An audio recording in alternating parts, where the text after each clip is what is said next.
Hello guys and welcome to a new lesson. In this lesson I will be giving a quick overview about web hosting, and this will be the introduction for my course. First we have here in the second slide an overview about what is web hosting history, what I need to host a website, web hosting service provider, and domain name. We will be seeing those information during the presentation. First thing we have here is what is web hosting. It's basically a space on the server where you can store your files and make those files accessible by internet users at any time from anywhere across the world using their PCs, laptops, mobile phones, and even tablets. The second thing we have here is the web hosting history. In 1991, in order to host a website, you needed to purchase your own web server to host your website. And this web server had an unbelievable cost of about $50,000. In 1995, some companies like GeoCities and AngelFire offered free web hosting. It offered a tiny web space at this time. GeoCities provided 35 kilobytes web space and AngelFire provided about 1 megabyte of web space. Today we can host a website with unlimited web space for a lower price than a regular cup of coffee. The next thing we have here is what I need to host a website. To host a website we need two basic things. First, a domain name. Second, a web hosting service provider. A domain name is a way to identify and locate computers and resources connected to the internet. No two organizations can have the same domain name. It's your internet trademark. You have web hosting service providers. It's a company that has web servers and offers you a web space to store your files and make it accessible via the World Wide Web. For example, you have here HostGator and like Jaguar PC. These are web hosting service providers. Here about domain name.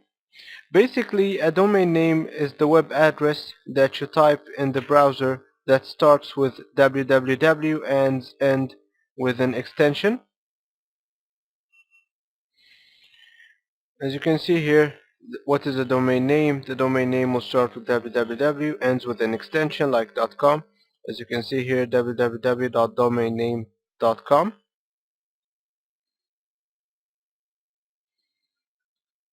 Okay, now in the previous slide we have defined a domain name as a web address that you type in the browser that starts with, for example, www and ends with an extension like .com. The extension .com is the top level domain. There are many top level domains names, for example like .com, .net and .uk. The most common type of top-level domains is the generic top-level domain or GTLD. Generic top-level domain is not affiliated with any particular country or region, and anyone can register a GTLD without any restriction. An example for GTLD is like .com, and this is commercial organization. You have here .net, network infrastructure. And if you would like to know more information about GTLDs, you can visit this link over here. We also have another type of top level domains, for example like .ca, .eg, .de and .ch. And unlike GTLD, CCTLDs has a restriction on registering a domain name, but this restriction is affiliated to a country's regulation. For example, you can't register an .eg domain name except if you have a registered company or organization that is located in Egypt. The next thing we have here is what is a registrar. and you see a registrar is a company where you go to register a domain name. It's called registrar. You have major registrars like GoDaddy.com and 2Cows. Now from here, how do I select a registrar? We have four main points to focus on. First of all, let's talk about pricing. As you know, everybody is interested in having a better service at a lower price, but pricing is not an important factor in this process. When you register a domain, the most important factor is to choose a trusted registrar. The second important factor is the support.